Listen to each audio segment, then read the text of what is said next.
जय श्री कृष्णा। राधे राधे। श्रोताओं, आज हम श्रवण करेंगे भागवत गीता का चौथा अध्याय। भागवत गीता के चौथे अध्याय में भगवान ब्रह्मा विद्या की प्राचीन परंपरा के बारे में बताते हैं। वह पूर्ण जन्म के बारे में भी बताते हैं। जब जब धर्म का नाश और अधर्म पड़ने लगता है तब भगवान अवतार रूप धारण करते हैं। अच्छे लोगों की रक्षा, दुख लोगों के विनाश और धर्म की पुनः स्थापना के लिए भगवान युग युग में जन्म लेते रहते हैं। केशव कहते हैं, सुन पार्थ, यह अनुप्रयोग मैंने इस सृष्टि के आरंभ में सूर्य देव को सिखाया था। सूर्य देव ने इसे अपने पुत्र और मनुष्य के पिता मुल्लु को सिखाया था और मनु ने इस राजा इक्ष्वाकु को सिखाया था। इस प्रकार इस परंपरागत योग को राज ऋषियों ने एक दूसरे से सीखा था और अंत में बहुत समय और कई युग बीत जाने पर लोग इस युग को भूल गए हैं और यह युग इस दृष्टि से लुप्त हो गया है।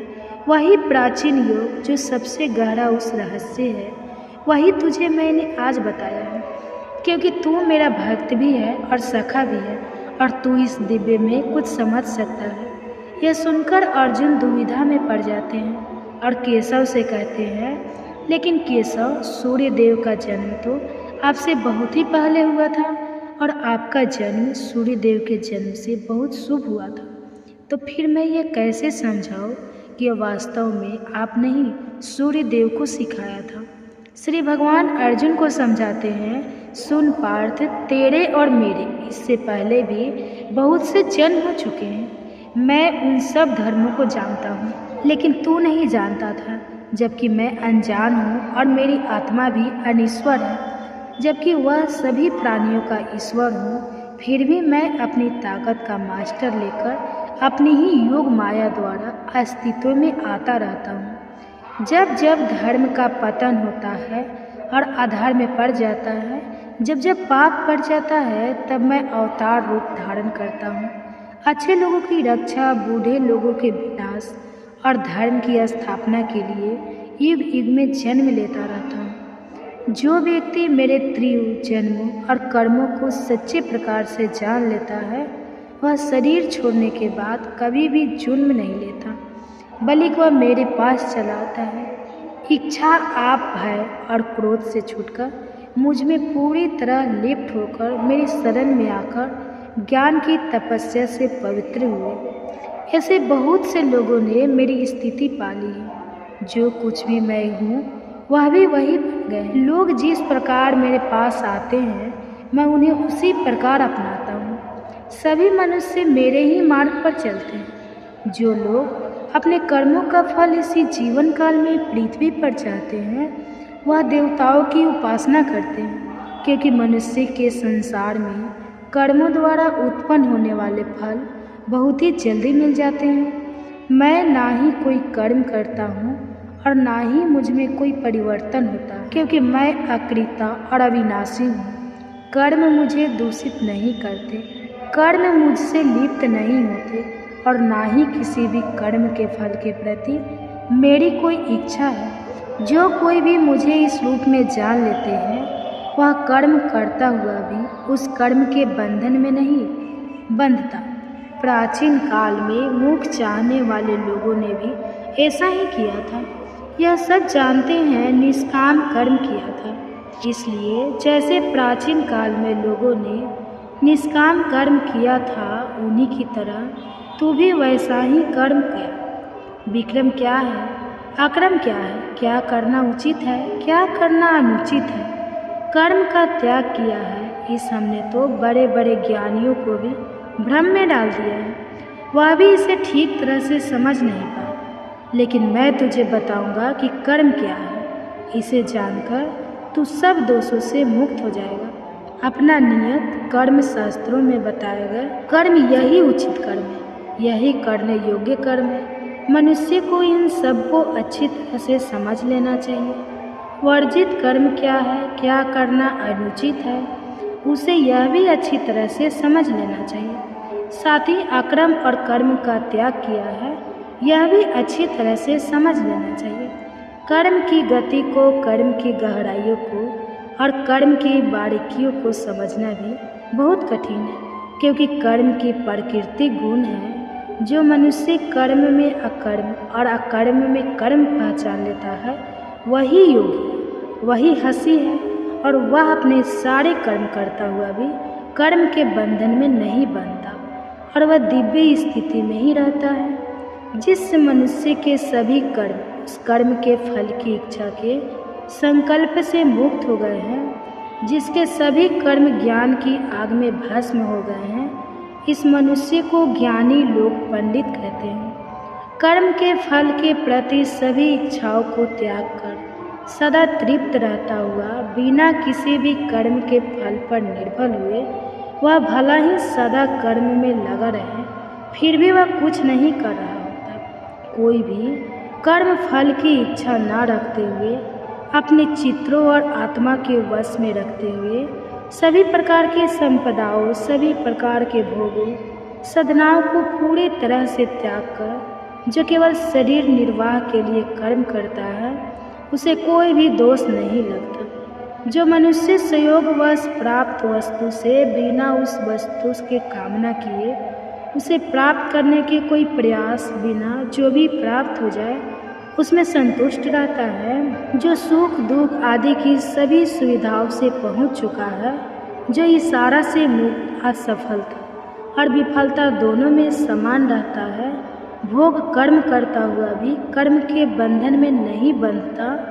जो कर्म को यज्ञ समझकर करता है, जिसका मन मजबूती से ज्ञान में स्थिर हो चुका है, जो ज्ञान ऊपर की तरह से टिक गया है, जो मुक्त हो चुका है, जिसके कर्म के फल के प्रति सभी इच्छाएं और लगाव भी समाप्त हो चुके हैं, ऐसे मनुष्य का कर्म पूरी तरह ब्रह्मलीन हो जाता है। उसके लिए अर्पण करने वाला परमात्मा है, अर्पित की जाने वाली वस्तु भी परमात्मा है।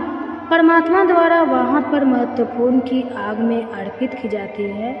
जो व्यक्ति अपने कर्मों में परमात्मा को देखता है वह फल स्वरूप फल के रूप में परमात्मा को ही पाता है। कुछ योगी देवताओं की पूजा के रूप में यज्ञ करते हैं, जबकि कुछ ब्राह्मण के ज्ञान में लगे रहते हैं। कुछ लोगों कान नाक आदि ज्ञान इंद्रियों को, कुछ रूप गंध शब्द आदि समस्त विश्व को, कुछ इंद्रियों की संपूर्ण क्रियाओं को यज्ञ के रूप में अर्पित करते हैं। कुछ अपनी भौतिक संपत्ति को, कुछ अपनी तपस्या को, तो कुछ अपने योग अब तो यज्ञ के रूप में अर्पित करते हैं। जबकि कुछ जिन्होंने अपने मन को वश में कर लिया है और कठोर व्रत धारण किए हैं, वह अपने अध्ययन को, ज्ञान को यज्ञ के रूप में अर्पित करते हैं। कुछ लोग प्राणायाम में लगे रहते हैं, तो कुछ अपने आहार को नियमित करके अपने प्राण रूप श्वासों में अर्पण करते हैं। यह सबके साथ व्यंग के ज्ञाता है। यह सभी जानते हैं कि यज्ञ क्या है, और यज्ञ में जीवन द्वारा उनके सारे पाप भी नष्ट हो जाते हैं, उनके सारे पाप मिट जाते हैं। जो लोग याग के बाद बचे हुए पवित्र अनुज्ञा की पवित्र प्रसाद को खाते हैं, वह सनातन ब्रह्मा को प्राप्त करते हैं। लेकिन जो व्यक्ति जबकि नहीं करते, उनके लिए यह संसार ही नहीं, फिर उन्हें पर लोक कैसे मिल सकता है। इस प्रकार शास्त्रों में अनेक प्रकार के यज्ञ बताए हैं।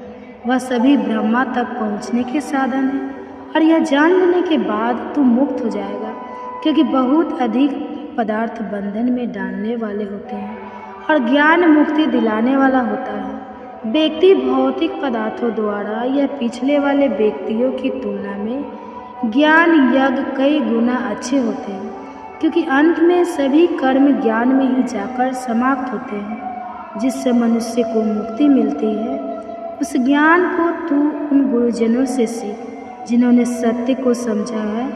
उनके पास जाकर पूरी निष्ठा और आदर से उनकी सेवा कर, विनम्रता से उस ज्ञान को उनसे अच्छी तरह से जीत। जब तू उस ज्ञान को प्राप्त कर लेगा और उसे अच्छी तरह से समझ लेगा, तब तू फिर कभी इस भ्रम में नहीं पड़ेगा, क्योंकि ज्ञान बिना संदेश है तो सब जीवों को पहले अपने अंदर फिर मेरे अंदर स्थिर देगा। चाहे तो सबसे बड़ा पापी ही क्यों ना हो, फिर भी तो ज्ञान की नौका द्वारा पापों के बड़े से बड़े समुद्र को भी पार कर जाएगा। जैसे जल उठने पर आघात अपने ईंधन को रात कर देती है, वैसे ही ज्ञान की आग की सभी कर्मों को भस्म कर देती है और मनुष्य को उन कर्मों के बंधन से भी मुक्त कर देती है। इस पृथ्वी पर ज्ञान जैसी पवित्र वस्तु, ज्ञान जैसा पवित्र तत्व और कोई नहीं है। योग द्वारा सिद्ध हुआ मन के समय आने पर स्वयं ही अपने अंदर इस ज्ञान को पा लेता है। जिस व्यक्ति में श्रद्धा है, जो इस ज्ञान को पाने में तत्पर है और जिसने अपनी सभी इंद्रियों को जीत लिया है, वह ज्ञान को पा लेता है और ज्ञान को पाकर वह परम शांति को भी पा लेता है। लेकिन जो मनुष्य अज्ञानी है, इसमें श्रद्धा ही नहीं है, वह नष्ट होकर ही रहेगा। ऐसे व्यक्ति के लिए ना तो यह संसार है, ना उसके लिए यह लोक है और ना ही उसे सुख मिल सकता है। जिसने योग द्वारा सभी कर्मों को त्याग दिया है, जिसने ज्ञान द्वारा अपने सारे संदेश से नष्ट कर दिए हैं, ऐसे व्यक्ति ने अपनी आत्मा पर अधिकार पा लिया है। उसे मैं कर्म बंधन में कभी नहीं बांधता। इसलिए हे पार्थ, इस अज्ञान से उत्पन्न अपने हृदय में बैठे हुए संदेह को तू ज्ञान रूपी तलवार से काटकर पूरी तरह नष्ट करके योग की स्थिति मिट जाता। उठ और युद्ध के लिए खड़ा हो जा। इसी के साथ भागवत गीता का चौथा अध्याय खत्म होता है। बाकी के अध्याय भी आपको जल्द ही चैनल पर देखने को मिलेंगे। चैनल को सब्सक्राइब जरूर करें ताकि अगले अध्याय आपसे कभी भी मिस ना हो पाए। और यदि आप काफ़ी समय बाद ये वीडियो देख रहे हैं तो बाकी के अध्याय आपको हमारे चैनल के भगवत गीता प्लेलिस्ट में मिल जाएंगे। और कमेंट्स में आपको हमारे द्वारा किया गया यत्न कैसा लगा यह ज़रूर बताएं। तो मैं मिलूँगा आपको अगले अध्याय में। तब तक के लिए जय श्री कृष्ण। आप सुनिए भागवत गीता में अर्जुन से क्या कहते हैं श्री कृष्ण। खुद कर्म करती है, आत्मा कर्म नहीं करती, लेकिन अहंकारवश मनुष्य अपने आप को कर्ता समझने लगता है। हमारा शत्रु कोई और नहीं बल्कि हमारी ही इच्छा और क्रोध है, इसलिए इन दोनों पर नियंत्रण रखना आवश्यक है। अर्जुन के शव से कहते हैं, माधव, यदि आप समझते हैं कि बुद्धि का मार्ग सकाम कर्म के मार्ग से अधिक अच्छा है, तो आप मुझे यह भयंकर कर्म करने को या भयंकर युद्ध लड़ने को क्यों कहते हो? ऐसी बातों से आप मेरे मन को भ्रमित कर रहे हो। लेकिन मुझे निश्चित तौर से वह एक बात बता दो कि जिसे करने से मेरी अधिक से अधिक भलाई हो। श्री कृष्ण उत्तर देते हैं, सुन, बाद इस दुनिया के आरंभ से मैंने मुक्ति 12 का होता है। चिंतन करने वाली गहरी सोच करने वालों के लिए ज्ञान का मार्ग बताया है और कर्म करने वालों के लिए शर्मनाक बताया है। कर्म से बचने से या तो कर्म को ना करने से कोई व्यक्ति कर्म से मुक्ति नहीं पा सकता और ना ही कर्म के त्याग से उसे कभी सिद्धि मिल सकती है, क्योंकि कोई भी व्यक्ति क्षण भर के लिए भी कर्म किए बिना नहीं रह सकता। प्रत्येक व्यक्ति को प्रकृति से उत्पन्न अपने गुणों के कारण मजबूर होकर कर्म करना ही पड़ता है। जो लोग अपने कर्म इंद्रियों को ऊपर से जो जबरदस्ती रोक लेते हैं, लेकिन अपने मन में इन्हें इंद्रियों के विषय के बारे में सोचते रहते हैं, ऐसे लोग भटकते हुए वह खुद को धोखा दे रहे हैं। उनका यह आचरण बस एक झूठी है। वह व्यक्ति श्रेष्ठ है जो मनुष्य अपने मन से अपनी इंद्रियों को वश में करने में लगे रहते हैं। इसलिए पार्थ, तेरे लिए जो कर्म नियत है, तेरा जो कर्म नियत है तो उसे ही कर। बिना कर्म के तू तेरा यहाँ श्रीयंत्र वह भी नहीं हो सकता। इस संसार में यज्ञ के रूप में किए जाने वाले कर्म, यह बिना निस्वार्थ के किए गए कर्म ही बंधन के मुक्त हैं और इन्हें करने से मनुष्य कभी भी किसी भी प्रकार के बंधन में नहीं बनता। अन्य सभी कर्म बंधन में डालने वाले हैं। इसलिए पार्थ, सभी प्रकार के लगाव को त्याग कर तो यज्ञ की भावना से बिना स्वार्थ के अपना सभी कर्म करता है। जो सृष्टि के आरंभ में प्रजापति ने प्राणियों और यज्ञ दोनों को उत्पन्न किया था और कहा था कि द्वारा तुम फल फूलो, यह यज्ञ तुम्हारी मनचाही इच्छाओं को पूरा करने वाले होंगे। यज्ञ से खुश होकर देवता तुम्हें वह संभोग देते रहेंगे जो तुम चाहते हो। लेकिन जो व्यक्ति इन सुखों को अकेला ही भोगता है और इनसे देवताओं को और दूसरे को नहीं देता, वह तो निश्चित तौर पर ही चोर है। जो लोग यज्ञ से बचे हुए हैं, यज्ञ के पवित्र प्रसाद को खाते हैं, वह सब पापों से छूट जाते हैं। लेकिन जो केवल अपने लिए ही भोजन पकाते हैं और अकेले ही खाते हैं, वह समझो पाप ही खाते हैं। सभी प्राणी अन्न से उत्पन्न होते हैं, अन्य वर्षा से उत्पन्न होती है।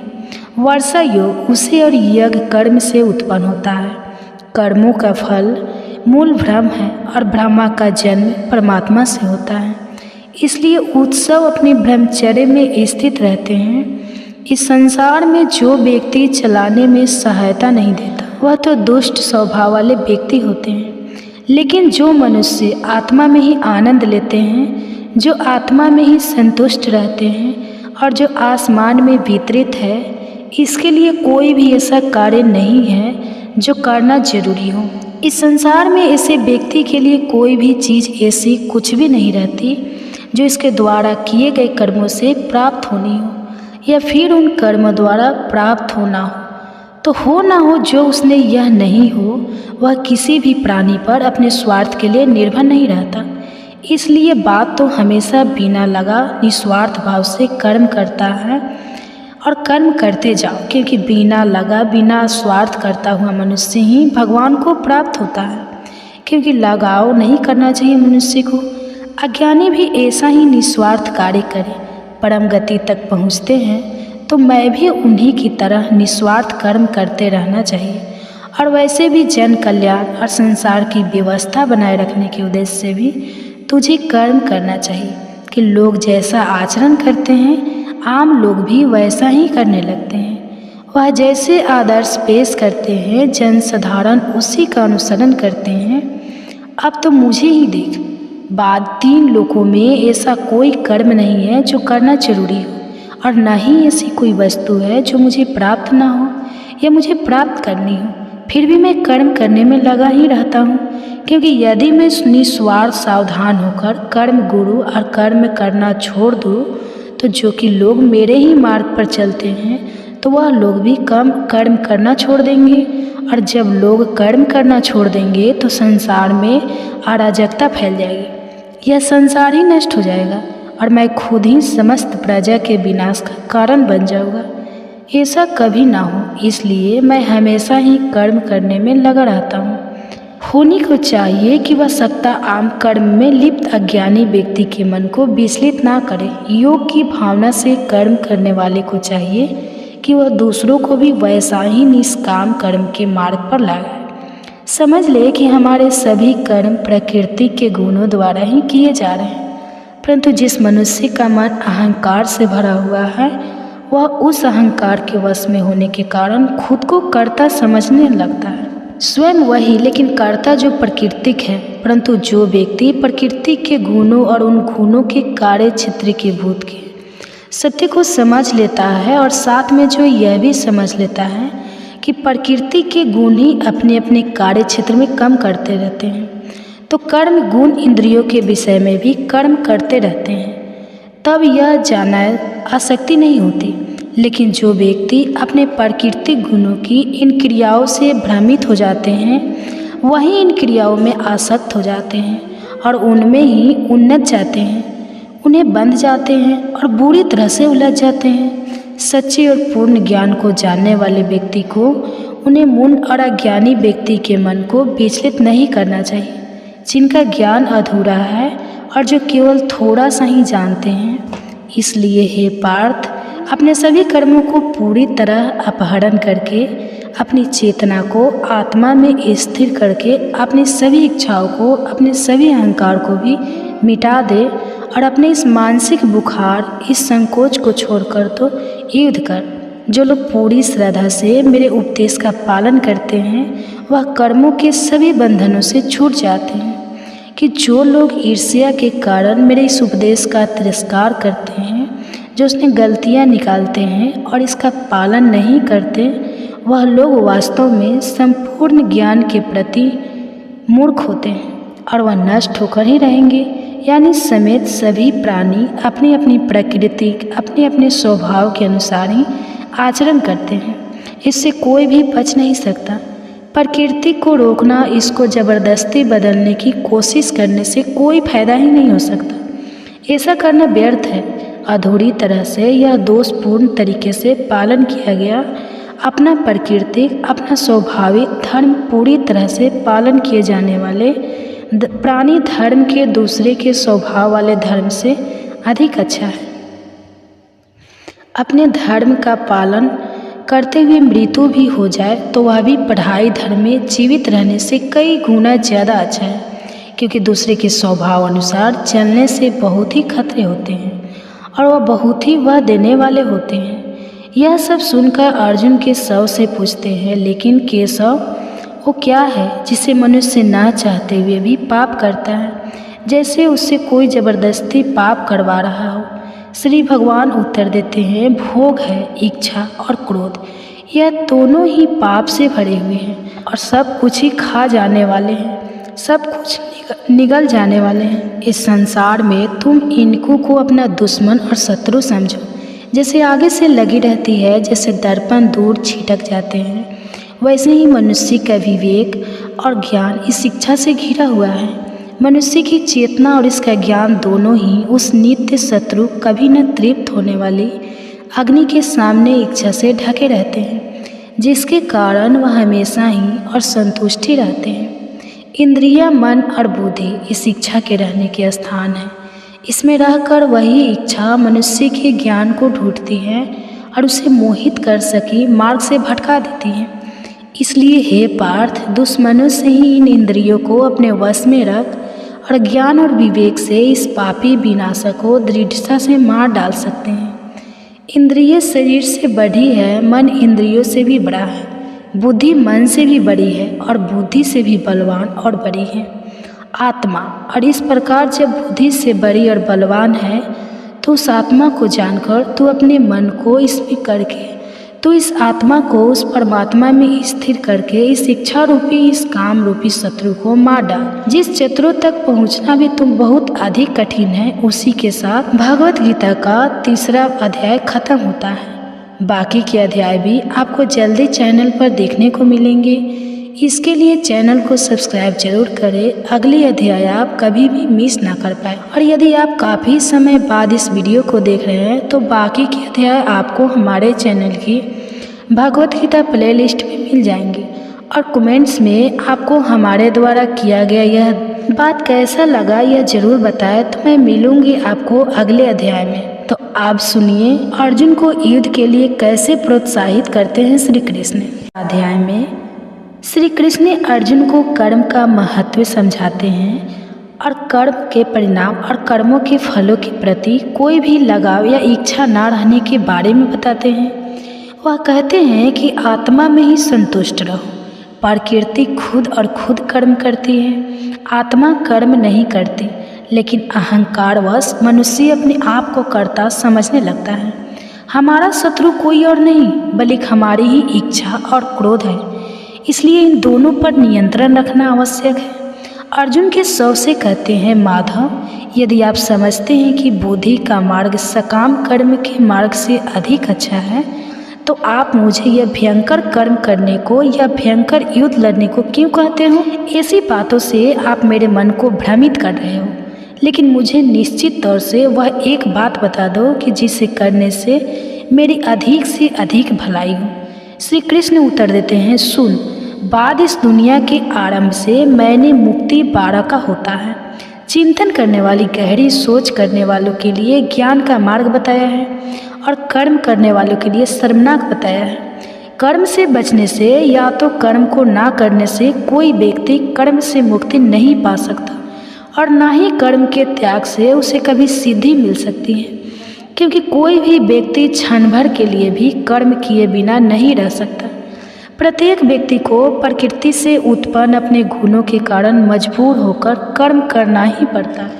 जो लोग अपने कर्म इंद्रियों को ऊपर से जो जबरदस्ती रोक लेते हैं, लेकिन अपने मन में इन्हें इंद्रियों के विषय के बारे में सोचते रहते हैं, ऐसे लोग भटकते हुए वह खुद को धोखा दे रहे हैं। उनका यह आचरण बस एक झूठी है। वह व्यक्ति श्रेष्ठ है जो मनुष्य अपने मन से अपनी इंद्रियों को वश में करने में लगे रहते हैं। इसलिए पार्थ, तेरे लिए जो कर्म नियत है, तेरा जो कर्म नियत है तो उसे ही कर। बिना कर्म के तेरा यहाँ श्रीयंत्र वह भी नहीं हो सकता। इस संसार में यज्ञ के रूप में किए जाने वाले कर्म, यह बिना निस्वार्थ के किए गए कर्म ही बंधन के मुक्त हैं, और इन्हें करने से मनुष्य कभी भी किसी भी प्रकार के बंधन में नहीं बनता। अन्य सभी कर्म बंधन में डालने वाले हैं। इसलिए पार्थ, सभी प्रकार के लगाव को त्याग कर तो यज्ञ की भावना से बिना स्वार्थ के अपना सभी कर्म करता है। जो सृष्टि के आरंभ में प्रजापति ने प्राणियों और यज्ञ दोनों को उत्पन्न किया था और कहा था कि द्वारा तुम फल फूलो, यह यज्ञ तुम्हारी मनचाही इच्छाओं को पूरा करने वाले होंगे। यज्ञ से खुश होकर देवता तुम्हें वह संभोग देते रहेंगे जो तुम चाहते हो। लेकिन जो व्यक्ति इन सुखों को अकेला ही भोगता है और इनसे देवताओं को और दूसरे को नहीं देता, वह तो निश्चित तौर पर ही चोर है। जो लोग यज्ञ से बचे हुए हैं, यज्ञ के पवित्र प्रसाद को खाते हैं, वह सब पापों से छूट जाते हैं। लेकिन जो केवल अपने लिए ही भोजन पकाते हैं और अकेले ही खाते हैं, वह समझो पाप ही खाते हैं। सभी प्राणी अन्न से उत्पन्न होते हैं, अन्य वर्षा से उत्पन्न होती है। वर्षा योग उसे और यज्ञ कर्म से उत्पन्न होता है। कर्मों का फल मूल ब्रह्म है और ब्रह्मा का जन्म परमात्मा से होता है।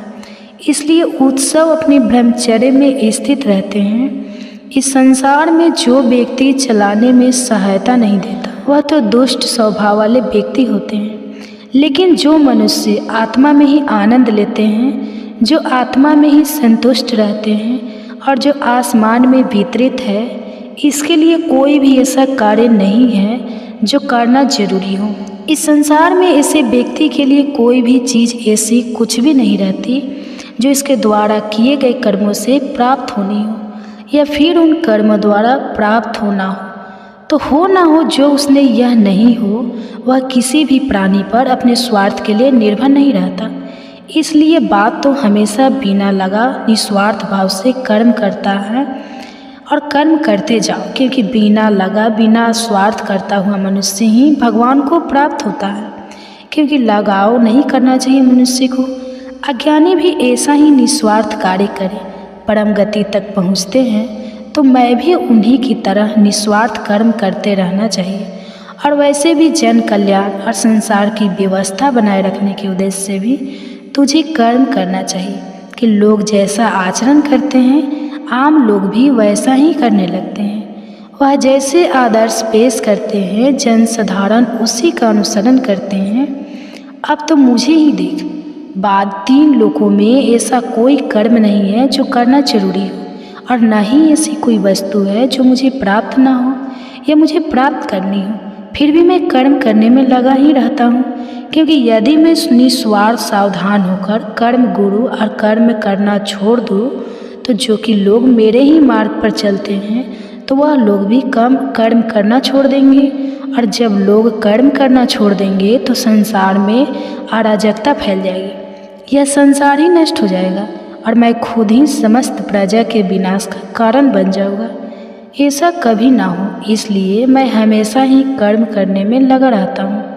होनी को चाहिए कि वह सत्ता आम कर्म में लिप्त अज्ञानी व्यक्ति के मन को विचलित ना करे। योग की भावना से कर्म करने वाले को चाहिए कि वह दूसरों को भी वैसा ही निष्काम कर्म के मार्ग पर लाए।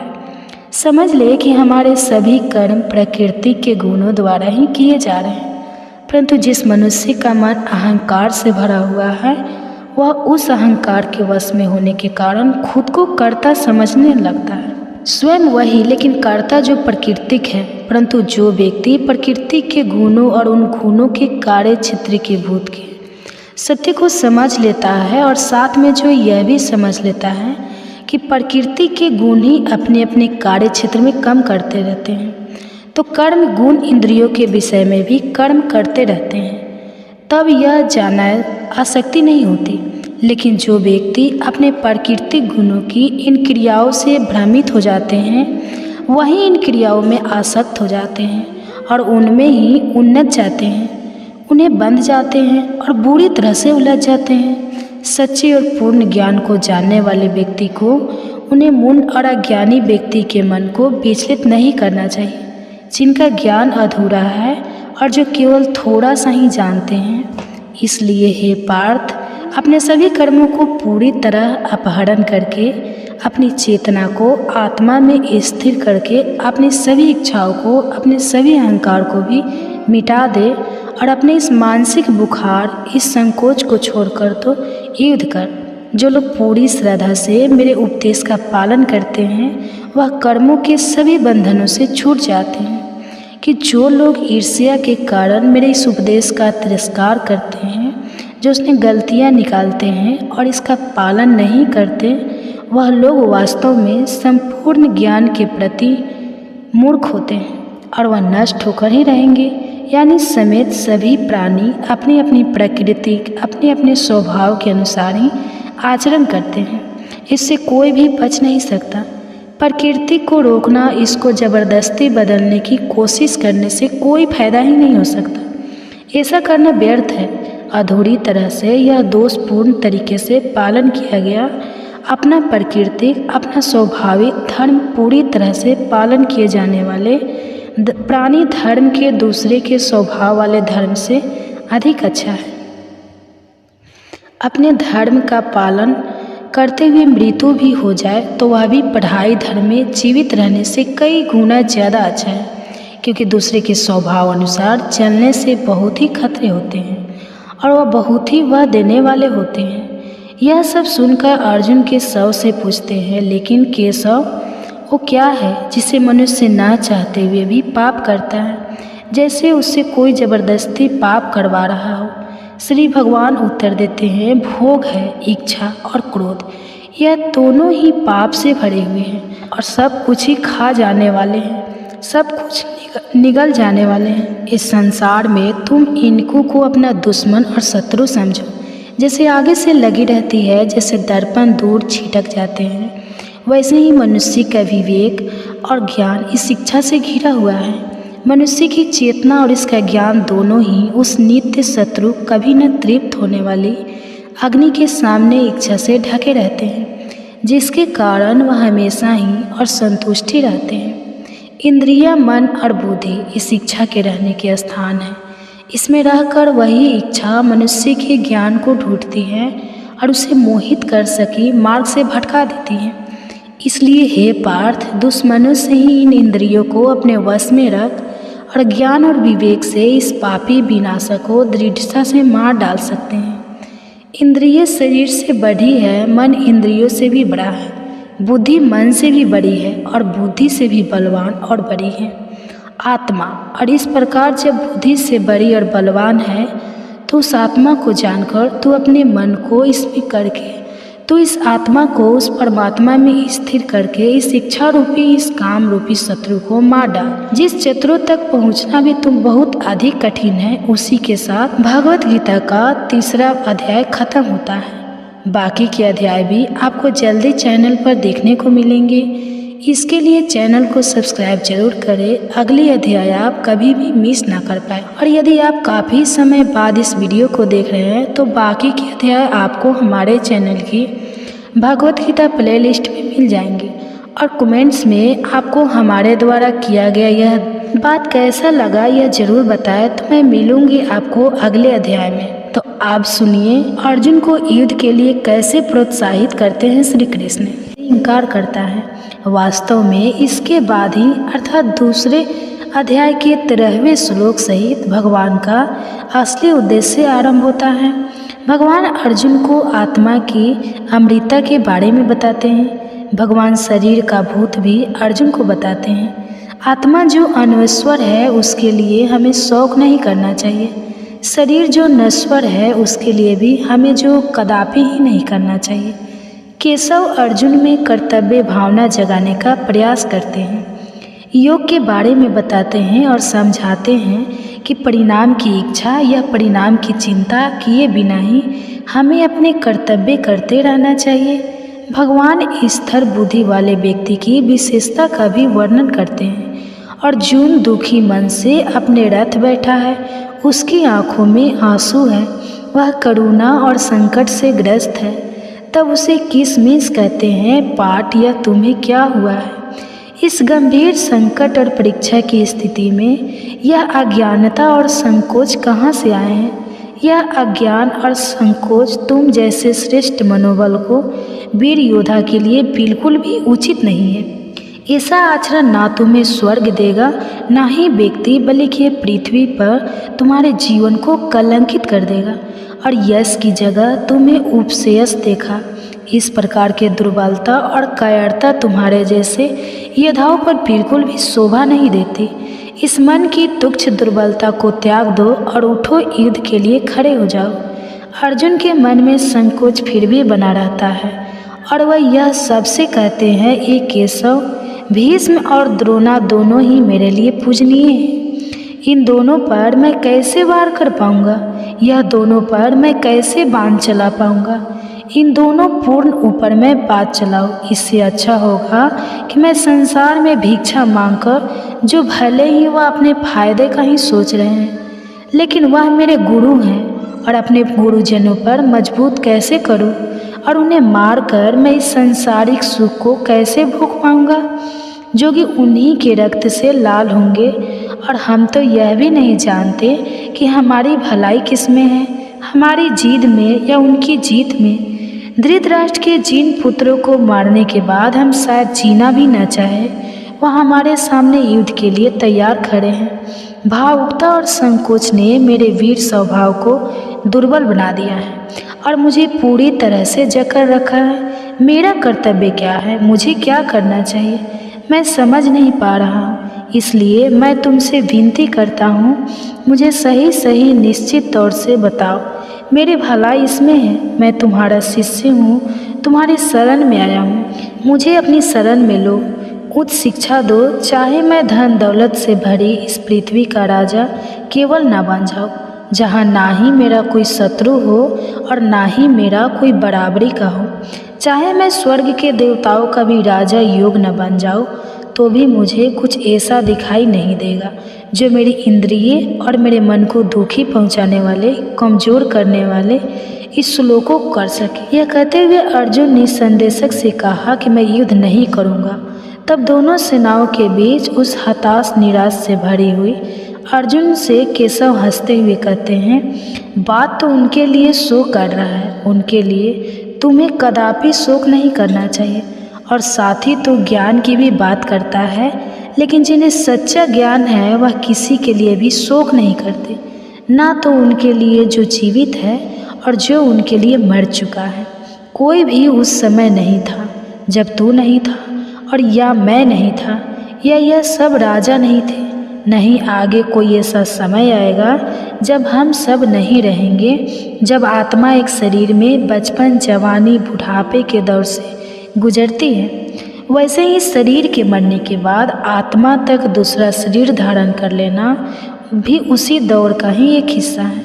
यानी उद्धार व्यक्ति ना ही इससे घबराते हैं, उन्हें इससे विचलित होते हैं। सुन पार्थ, अपने जीवन काल में हम जो सर्दी, गर्मी, सुख, दुख का अनुभव करते हैं, वह इंद्रिया का उनके विषय के कारण ही होते हैं। वह आते जाते रहते हैं, उनका हर अपनी है, तुरंत भी है, वह सदा के लिए नहीं रहते। इसलिए तू इन सबको धीरज से सहन करना सीख। इन सबको तू बर्दाश्त करना भी। वह धीर शांत मनुष्य जिन पर इसका कोई असर नहीं होता, जिन्हें यह दुखी और विचलित नहीं करती थी, जो दुख और सुख दोनों में समान रहता है, वह अपने आप को अमृत जीवन बनाने के लिए योग्य बनाता है।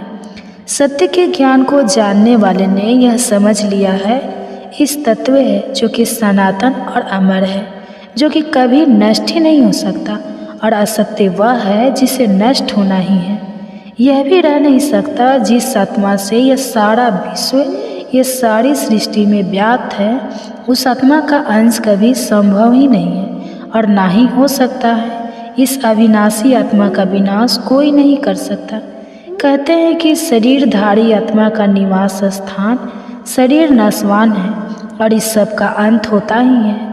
आत्म संयम तो सनातना है, आत्म अमर नश्वर और चम्मच से भी बाहर है।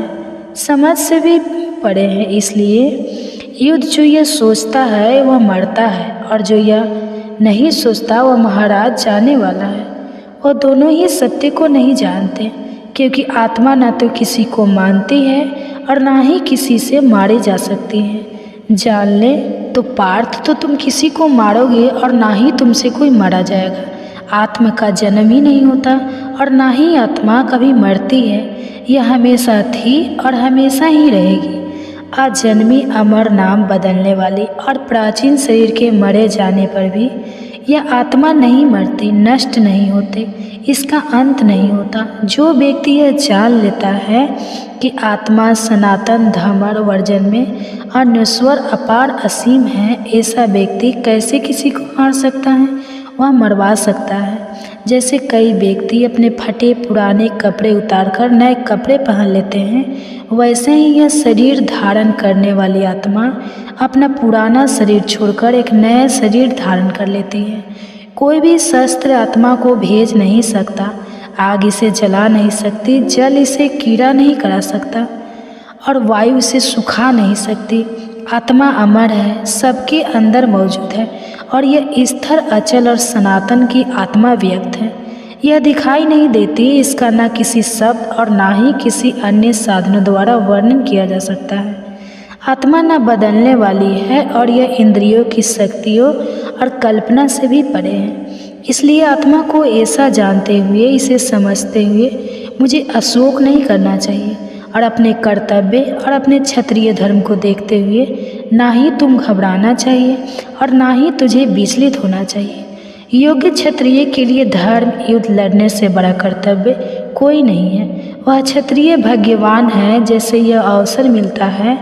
तेरा सौभाग्य है कि तुझे ऐसा धर्म जो दूर लड़ने का सौभाग्य मिला है। यह धर्म जीते लिए स्वर्ग के द्वार खोल रहा है। ऐसा मौका तू मत खो, और अगर तू ऐसा मौका गंवा देगा, अगर तू उधर नहीं लड़ेगा तो अपने कर्तव्य ऊर्जा किसे तो करेगा, साथ ही साथ पाप का भागी बनेगा और हमेशा हमेशा के लिए लोग तेरे इस अध्यक्ष की बातें किया करेंगे। यह सामने खड़े सभी योद्धा यह समझेंगे तुम अंतिम समय में डरकर युद्ध से पीछे हट गया। जो लोग तेरा आदर करते हैं वह भी तुझे छोड़कर यह समझने लगेंगे तेरे शत्रु तेरे बलि की निंदा करते हुए बहुत ही कहने वाले बातें कहेंगे। तेरे लिए इससे बढ़कर दुख की बात और क्या हो सकती है? यदि तू युद्ध में मारा गया तो तुझे स्वर्ग मिलेगा, अगर युद्ध में जीत गया तो इस पृथ्वी का आनंद भोगेगा। इसलिए पार्थ, तो लड़ने का निश्चय कर ले और खड़ा हो जा। सुख और दुख, लाभ और हानि, जीत और हार, इन सबको समान समझकर युद्ध की ओर तैयार हो जा। ऐसा सोचने से और ऐसा करने से तुझे पाप नहीं लगेगा। पार्थ, यह तुझे मैंने ज्ञान का मार्ग बताया है। अब मैं तुझे निष्काम कर्म योग के मार्ग का ज्ञान दूंगा और अर्थ भी समझाऊंगा, जिसके कारण तू कर्म करते हुए भी सभी कर्मों के बंधनों से मुक्त हो जाएगा। इस निष्काम कर्म योग के मार्ग में दिए गए किसी भी कर्म का कभी भी नाश नहीं होता, ना ही इसे कोई कभी भी बाधा आती है और ना ही इससे कभी कोई आहत होती है। इस कर्म योग रूपी धर्म का थोड़ा सा आचरण, इस मार्ग पर चला हुआ छोटे से छोटा कदम भी मनुष्य के बड़े से बड़े बैंक की रक्षा करती है। इस कर्म योग के मार्ग पर वाले दृढ़ संकल्प वाले लोगों की बुद्धि तो एक ही होती है, अर्थात वह एक ही दिशा में केंद्रित भी होती है, जबकि अनिश्चित और चंचल मन वाले लोगों की बुद्धि एक न होकर अनेक शाखाओं में बड़ी होती है। उनके विचार भी बिखरे हुए होते हैं और अनंत होते हैं। अज्ञानी लोग फूलों जैसी सुंदर वाणी बोलते हैं और जो शास्त्र के शब्दों में ही आनंद लेते हैं, वह शास्त्रों के वाद विवाद और कर्म कांड की क्रियाओं में ही उलझे रहते हैं, जिसके कारण वह समझते हैं इसके अलावा और कुछ नहीं है। उनका मन उनकी स्वार्थी कामनाओं से भरा रहता है। वह भोग और ऐश्वर्य को भी स्वर्ग मानते हैं। ऐसे लोग अपने सभी कर्म आनंद और शक्ति पाने के ही उद्देश्य से ही करते हैं, उनके कर्मों के फल के रूप में करते हैं। उनके कर्मों के फल के रूप में उनका बार बार जन्म होता है। जिनके मन आनंद और शक्ति पाने में लगे रहते हैं और जिनके मन ऐश्वर्य और भोग द्वारा हर लिए गए हैं, ऐसे लोगों की बुद्धि आत्मा में आकर नहीं हो पाती, आत्मा में अच्छी तरह से टिक नहीं पाती। पार्थ, वेदों का विषय तो 3-2 नौकरियों से ही है, 2-3 गुणों से भी ऊपर ऊर्जा, सुख दुख, लाभ हानि, जीत हार जैसे सभी दुखों से मुक्त होकर सदा अपनी सच्ची आत्मा स्थिर हो। वस्तुओं को जोड़ने, इकट्ठा करने की और फिर एक सुरक्षित रखने की चिंता को भी छोड़ दे और केवल आत्मा को प्राप्त कर आत्मा का ज्ञान वाले पर, ब्रह्मा ज्ञान पाने पर, ऐसे ज्ञानी व्यक्ति को सभी वेदों के ज्ञान का उतना ही उपयोग रह जाता है जितना उपयोग चारों ओर बढ़ आ जाने पर वे कह रह जाता है। आत्मज्ञान में वेदों का ज्ञान भी समाया हुआ है। समझ ले पार्थ, तेरा अधिकार केवल कर्म करने का ही है, तेरा अधिकार केवल कर्म करने पर ही है। उस कर्म के फल पर तेरा अधिकार बिल्कुल भी नहीं है। तेरा उद्देश्य कर्मों का फल कभी भी नहीं होना चाहिए और कर्म को त्यागने की इच्छा कभी भी तेरे मन में नहीं आनी चाहिए।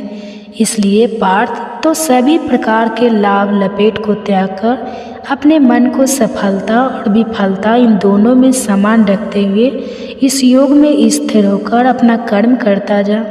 निष्काम कर्म बुद्धि योग भी कहते हैं। काम कर हमसे बुद्धि योग अधिक श्रेष्ठ है, तो बुद्धि योग में ही शरण ले।